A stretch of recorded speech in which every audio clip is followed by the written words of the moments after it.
Welcome back to another video. Today it's all about the Polynom modulator inside Bitwig Studio. It's not my most used modulator at all, and you probably know this when you watch my streams.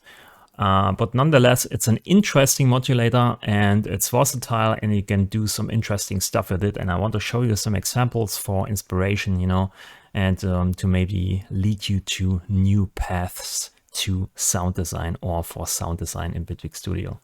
So let's switch over here to Bitwig. So yeah, we have a completely empty project here. Maybe let's load the kick drum. Paint in here a small pattern. So we have this running here. So it's a kick drum. Pretty simple, pretty easy. Yeah, it's recording. Nice. So now that we have this, we can insert here maybe a chain device, which is just a container with nothing in it. But then we insert here a tool device. And I remove this here because it's my default modulator on the tool. So we have now a tool in here and we bring the volume down to -infinity, which just mutes the sound. So we can't hear anything. So now we insert here a DC offset device. And when we use a DC offset device, we can just modulate the audio stream or insert values or voltage. I don't know how you want to call it. Or we can change the waveform at all. So when we hook up here an oscillator or oscilloscope, you can see everything that we move here with the DC offset device. You can see in the oscilloscope. Maybe you can also hear something happening on your speakers or your headphones, because I'm modulating your membrane of the speaker directly with this here, right? So you can move the speaker or the membrane in and out, or in and out, so like this. So that's okay, but now we just add here an audio rate modulator, which kind of analyzes the audio signal coming into the chain here, into this modulator. You can see the waveform on here, and we analyze or grab the mono channel here because it's probably a mono sound. It's the e-kick, but you have to be aware of that it's only covering one channel at a time. So we selecting the mono channel, and then we modulating DC offset device, which gets us just the sound as before, like this. And now we insert here a Polynom modulator. And when we dial in here certain numbers, for instance here 0, 0, 0, 0, okay. So now we dial in 1. We have a perfect, nice linear transition. No, that's not transition, transform function, where we get the same signal out as we are sending in. So now we're modulating at the X parameter. And then instead with this one, we don't modulate the DC offset device. We're only modulating here from the Polynom the X parameter. And then we're modulating with this one here, the DC offset device, which now gets us the same sound as before. But now we can see here the kick drum as values on this line. And now we can transform this line in different ways.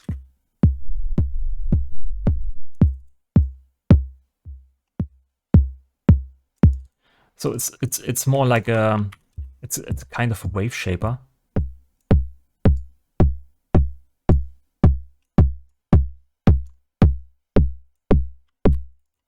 I think when you put in here 1 and instead of 1 you go to -1, you have the inverted line here and you get a polarity flip, if I'm not wrong.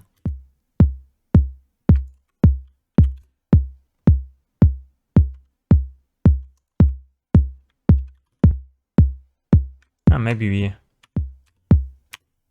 duplicate this here into a chain device, and then we flip this here around, so it should be quiet now. Yeah, it's completely quiet, so it's a polarity flip. Yeah. So you can flip the polarity with this if you want. Let's delete this, put this out here again. And you can change the waveform, or you can wave shape basically your sound. What you can also do is to audio rate modulate some of these parameters here, which gets interesting sounds.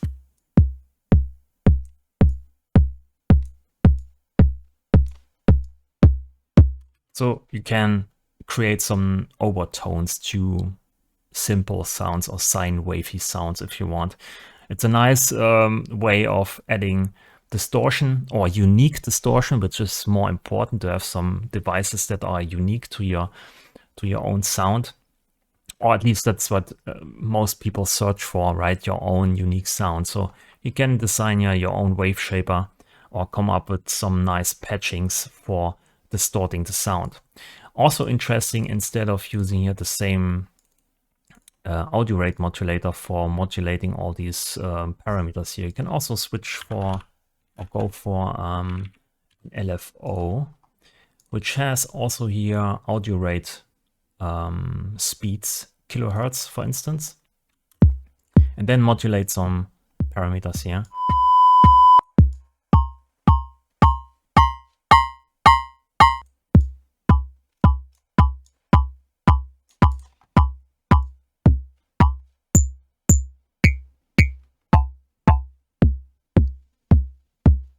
Nice, huh? I can also go for pitch of the current note, and because the e-kick is pitch agnostic, it doesn't care which kind of note you are using on the piano roll. But this one does now here, this modulator, this LFO. So we change this here to pitch, and now we can, can change some of the keys, and can get kind of different modulations for different kick drums.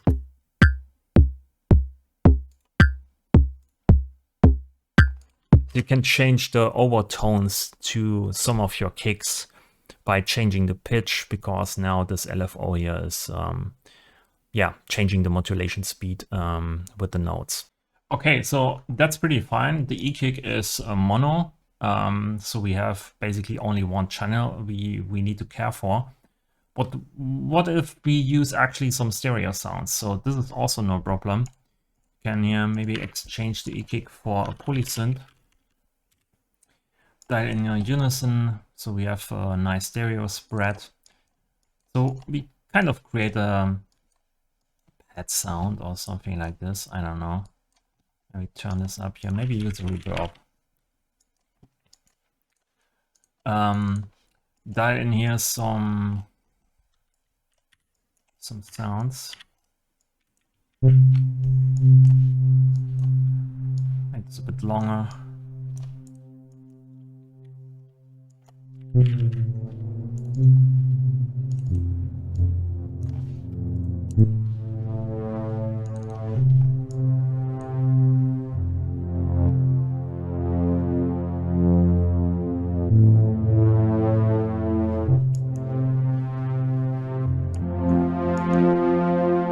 Okay, so now that we have this, you can hear we get only a mono sound out of this distortion device, or out of this wave shaper we created.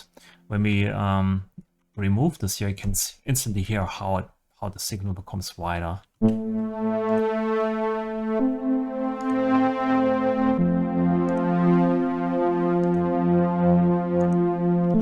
Okay, so now to make the stereo, or this distortion device stereo, we just duplicate the modulators here, like this. And for the first one, we use the left channel. For this one, we use the right channel. And then we put this here, the DC offset device, into a stereo split. And this goes into the left channel here. So we modulate here the left with this thing here. And then we need, of course, also twice the polynomials. So this one modulates this, and this one modulates this one here, like this. And then we modulate here the right one. This one is modulating this one. We put this in here.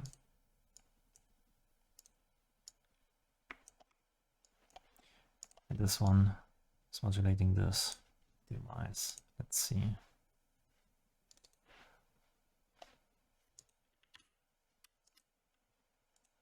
So this is the right channel, this is the right channel, and this is the left channel here.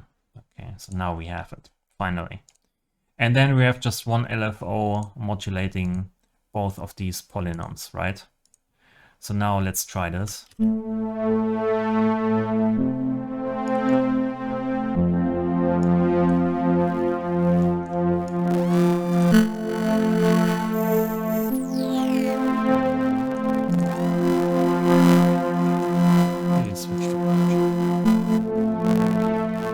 Also go here to 2, which is twice the pitch,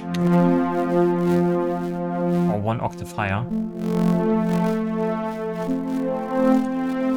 Now we get some overtones, some digital distortion on top. It can be interesting when you put the reverb on the end, so we get more overtones.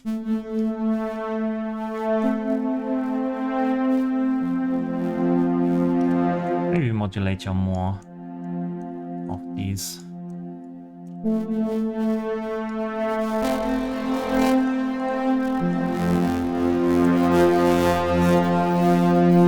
Could be also interesting device. Instead of in front of this reverb, we can put this here into tank FX.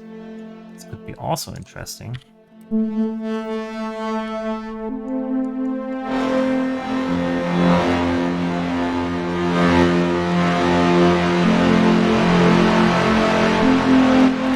Maybe too much.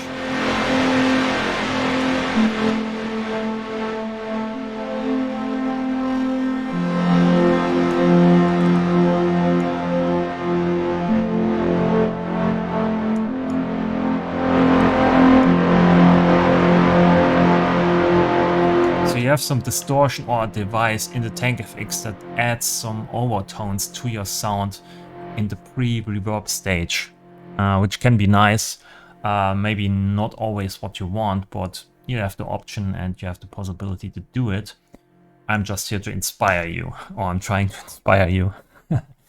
Okay, so this is also possible. We need basically for a stereo version of this device just 2 polynomials. We also need 2 audio rate modulators, and then you feed everything into a DC offset device inside a stereo split for the left and the right channel. Pretty much an easy setup. You can do this every time you want to use some kind of device like this, but you can also, of course, save yourself some time and create some, some preset here. Maybe modulate the intensity with this, call it intensity. And then you have a device with just a nice macro here you can use, dial in the effect. Maybe also at your preset page, bring in the mix knob and intensity, and then hide all the modulators, and you have a new unique wave shaper, right? And then you can save it as a preset. And recall it every time you need it. Distortion, there's no distortion category. Maybe call it modulation, and save it. So now we have a nice new device for Bitwig Studio we can use every time we need it.